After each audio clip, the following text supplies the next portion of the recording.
بسم اللہ الرحمن الرحیم ان اللہ و ملائکتہ یصلون علی النبی یا ایھا الذین آمنوا صلوا علیہ وسلموا تسلیما صلی اللہ علیہ وآلہ وسلم۔ ماہ رمضان کی فضیلت اور اہمیت کا تھوڑا سا تذکرہ کرتے ہیں۔ حضرت شیخ صدوق علیہ الرحمہ بسند معتبر حضرت امام رضا علیہ السلام اور وہ اپنے آباء و اجداد ائمہ طاہرین علیہ السلام کے سلسلہ سند سے حضرت مولا امیر المومنین علی ابن ابی طالب علیہ السلام سے روایت کرتے ہیں کہ حضور اکرم صلی اللہ علیہ وآلہ وسلم نے فرمایا کہ ایھا الناس، تمہاری طرف رحمتوں اور برکتوں والا مہینہ آ رہا ہے۔ یہ وہ مہینہ ہے جس میں گناہ معاف ہوتے ہیں، اور یہ وہ مہینہ ہے جو خدا کے نزدیک دوسرے سب مہینوں سے افضل ہے، جس کے دن دوسرے دنوں کے مہینوں سے افضل ہیں، جس کی راتیں دوسرے مہینوں کی راتوں سے افضل، جس کی گھڑیاں دوسرے مہینوں کی گھڑیوں سے افضل ہیں۔ یہ وہ مہینہ ہے جس میں اللہ اپنے بندوں کو اپنی مہمان نوازی کی طرف بلاتا ہے، اور اس کے علاوہ فرمایا کہ یہ وہ مقدس مہینہ ہے جس میں تمہارا سانس لینا تسبیح، تمہارا سونا عبادت، اور اس میں عمل قبول ہوتے ہیں اور دعائیں مستجاب ہوتی ہیں۔ ایک لمبی چوڑی حدیث ہے، بس تم خالص نیت، اس کے لیے شرط یہ ہے کہ تم خالص نیت، حضور فرماتے ہیں تم خالص نیت اور پاک دل کے ساتھ اللہ سے دعا کرو کہ وہ تمہیں اس میں روزے رکھنے اور قرآن پڑھنے کی توفیق عطا کرے، کیونکہ جو شخص اس مقدس مہینے میں اللہ کی بخشش سے محروم رہ گیا وہ بڑا ہی بدبخت ہو۔ اس ماہ کی بھوک و پیاس میں قیامت کی بھوک و پیاس کو یاد کرو اور غرباء و مساکین کو صدقہ دو، بڑوں کی تعظیم کرو، چھوٹوں پر شفقت کرو، اور رشتہ داروں سے صلہ رحمی کرو۔ حضور نے فرمایا ہے ان کہنی باتوں سے، جن باتوں کو کہنا حرام ہے، جن کو بولنا اپنی زبان سے زبان کو گندہ کرنے کے مترادف ہے، بچاؤ۔ حرام چیزوں سے اپنی نگاہوں کو بچاؤ، جن چیزوں کا سننا جائز نہیں ہے ان سے اپنے کانوں کو بچاؤ۔ لوگوں کے یتیموں پر رحم کرو تاکہ تمہارے بعد تمہارے یتیموں پر بھی رحم کیا جائے۔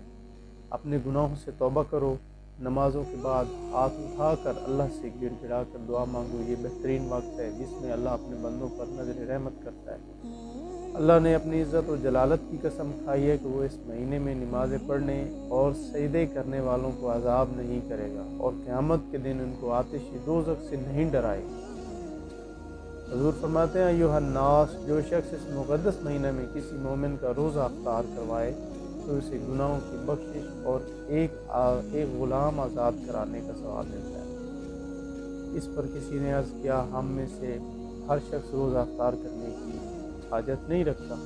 تو حضور نے فرمایا تم افطاری میں آدھی کھجور اور ایک گلاس پانی کا، ایک گھونٹ پانی کا پلا کر اپنے آپ کو آتش دوزخ سے بچاؤ۔ پھر فرمایا جو شخص اس مہینے میں اپنے اخلاق درست رکھے اور اللہ سے توبہ کرتا رہے تو اللہ اسے بآسانی پل صراط سے گزارے گا۔ پل صراط ایک ایسا راستہ ہے جو بال سے زیادہ باریک، تلوار سے زیادہ تیز ہے، جس پر ہر شخص کو گزر کر جنت میں جانا ہے اور اس کے نیچے جہنم کا گڑھا ہے۔ جو شخص اس مہینے میں اپنے غلاموں اور اپنی کنیزوں پر سختی نہیں کرے گا، ان سے کم خدمت لے گا، تو اللہ تعالیٰ اس سے قیامت والے دن آسانی کے ساتھ حساب لے گا۔ جو بندہ اس مہینے میں کسی یتیم کی عزت کرے تو اللہ قیامت کے دن اسے عزت کی نگاہ سے دیکھے گا۔ اللہ اکبر۔ جو شخص اس مہینے میں اپنے رشتہ داروں سے صلہ رحمی کرے گا اور نیک سلوک کرے گا تو قیامت کے دن اسے اپنی رحمت سے نوازے گا اللہ۔ اور جو شخص اس مہینے میں اپنے رشتہ داروں سے بد سلوکی کرے گا تو اللہ قیامت کے دن اسے اپنے سایہ رحمت سے محروم رکھے گا۔ جو شخص اس مہینے میں قرآن مجید کی ایک آیت پڑھے گا تو اللہ اسے دوسرے مہینوں میں ختم قرآن کا ثواب عطا فرمائے گا۔ ایھا الناس، اس مقدس مہینے میں تمہارے لیے جنت کے دروازے کھول دیے جاتے ہیں اور جہنم کے دروازے بند کر دیے جاتے ہیں۔ بس اللہ سے سوال کرو کہ وہ انہیں تمہارے لیے ہمیشہ بند رکھے، جہنم کے دروازوں کو اور جنت کے دروازوں کو کھولا رکھے، اور شیاطین کو اس مقدس مہینے میں زنجیروں میں جکڑ دیا جاتا ہے۔ خدا سے سوال کرو کہ وہ پھر کبھی ان کو تم پر مسلط نہ کرے۔